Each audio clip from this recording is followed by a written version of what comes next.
नमस्कार, आप देख रहे हैं एबी न्यूज। एबी न्यूज में दर्शकों आपका स्वागत है।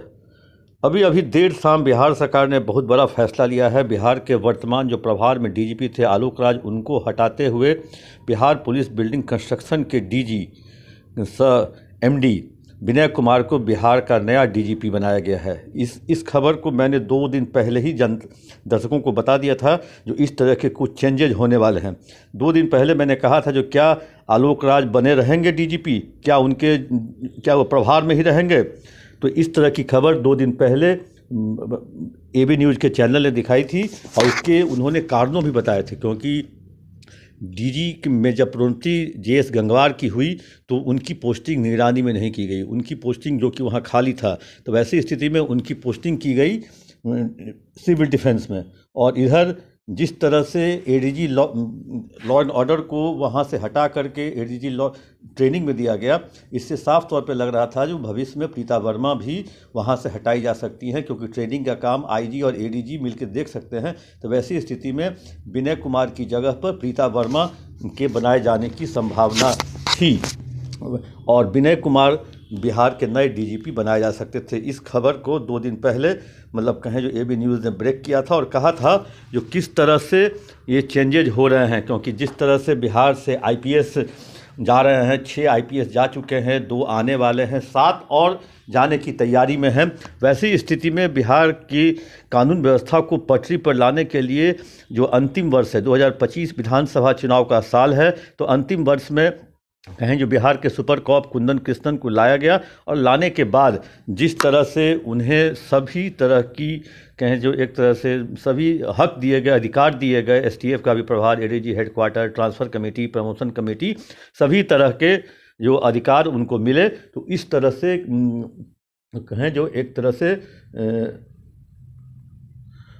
कुंदन कृष्णन को लेकर के ये कहा जाता है, जो कुंदन कृष्णन जब काम करते हैं तो किसी की नहीं सुनते, तो वो अपनी शर्तों पर इस बार बिहार आया है। सरकार ने उनकी सारी शर्तें मान ली हैं, उनके साथ कोई मतलब उनके काम में कोई दखलंदाजी नहीं होगी, वो जिस तरह से कहेंगे। तो वो मैंने पहले ही दिन कहा था, जब आदमी कहीं भी काम करता है तो तारतम्य ट्यूनिंग, और ट्यूनिंग लगता है कुंदन कृष्णन के साथ आलोक राज की नहीं भविष्य में बैठती। वैसी स्थिति में विनय कुमार को बिहार का डीजीपी बनाया गया है और ये एक तरह से कहें जो ये बहुत तेज़ी से लिया गया निर्णय है। आज ही सुबह में मीटिंग हुई और शाम में इस तरह का फैसला हो गया और अभी कुछ देर पहले उसका नोटिफिकेशन भी निकल गया है।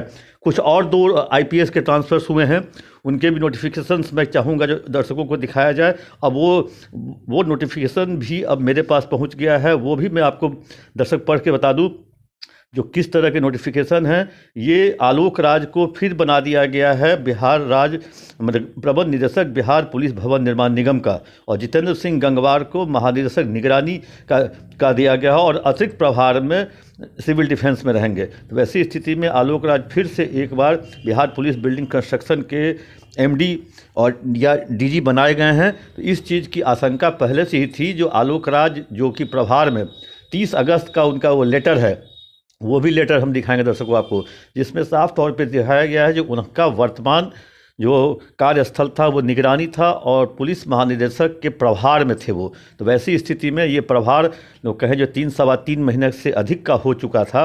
वैसी स्थिति में अब ये मर्मरिंग भी हो रही थी जो आखिर क्या आलोक राज से कंटिन्यू करेगी, क्या आलोक राज को बिहार सरकार अगले चुनाव में यूज करेगी। वैसी स्थिति में आलोक राज पे कहें जो सरकार ने दांव नहीं लगाया और आलोक राज के बदले अब विनय कुमार को बिहार का नया डीजीपी बनाया गया है।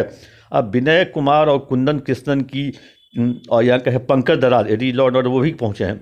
तो ये जो तिकड़ी है ये देखते हैं बिहार में क्या गुल खिलाती है। क्योंकि विनय कुमार जो हैं और कुंदन कृष्णन ये 2005 के जो नीतीश कुमार की जो पहली बार सरकार बनी थी उसमें कहें जो अभयानंद की टीम में थे और इसी 4-5 व्यक्तियों ने बिहार को पटरी पे लाया था, अपराधियों को सज़ा दिलवाई थी, अपराधियों को बिहार से भगाया था। एक तरह कहें जो कहीं ऑर्गेनाइज क्राइम को इन लोगों की टीम ने खात्मा किया था, हटाया था। उसी टीम का फिर से एक बार कहें जो मिलन हुआ है। कुंदन कृष्णन उस समय पटना के सीनियर एसपी हुआ करते थे, अभी एडीजी हेडक्वार्टर हैं। विनय कुमार उस समय सीआईडी में हुआ करते थे, जो कदम से कदम मिलाकर अभिनंदन के साथ चलते थे। अभी ये बिहार के डीजीपी बन गए हैं, तो सभी अपने अपने सीट्स पे पहुंच गए हैं। ये कहें 18 वर्षों के बाद, जो पहले सीनियर एसपी थे आज एडीजी हैं, जो आईजी थे अभी डीजीपी हो गए हैं। अब देखना है, क्योंकि सबसे बड़ी ज़्यादा परेशानी हो गई थी, जो हर दिन तेजस्वी यादव के द्वारा क्राइम बुलेटिन और क्राइम को लेकर के जो वो रोज़ एक बुलेटिन जारी करते थे व्हाट्सएप पे, या कहें जो एक्स हैंडल पे जाके करते थे, तो उस स्थिति में इस क्राइम के मतलब कहें जो कंट्रोल करने के लिए ये टिकरी बनाई गई है। क्योंकि नीतीश कुमार का CCC क्राइम, करप्शन और कम्युनलिज्म, तो क्राइम पर प्रहार हो रहा था, इसके लिए इतनी बड़ी ये टीम बनाई गई है। करप्शन को लेकर के संजीव हंस को दर्शक आप जान ही रहे हैं, जो किस तरह से सरकार के इज्जत पर या कहें उसको बट्टा लगाया, और कम्युनलिज्म अभी भी सरकार के मतलब कब्जे में है। तो अब नए टीम को लेकर के देखते हैं विनय कुमार किस तरह से टीम बनाते हैं, क्योंकि इनके जो फील्ड में जो हैं जो टीम, वो लगभग मतलब कहें जो इस पर बहुत मेहनत करने की ज़रूरत है। और मेहनत क्या, पिछले 4 वर्षों में इस मतलब पुलिस मुख्यालय के द्वारा कहें जो बैट्समैन और बॉलर और फील्डर को खुली छूट दे दी गई थी, आपको जैसे करना है कीजिए, कोई आप पर कंट्रोलिंग नहीं है। अब देखना है जो क्या 1 साल की अवधि में, क्योंकि विनय कुमार तो 2 साल रहेंगे और चुनाव 1 साल के अंदर है, तो इस क्या विनय कुमार इस जो बिगड़ी हुई व्यवस्था को या कहें बिगड़ैल घोड़े को कंट्रोल करने में क्या कुछ करते हैं और कब तक कंट्रोल करते हैं, इसका इंतज़ार पुलिस मुख्यालय को भी, पुलिस के लोगों को भी और राज्य की जनता को भी और हम पत्रकारों को भी रहेगी, जो आखिर कैसे कंट्रोल किया जाता है।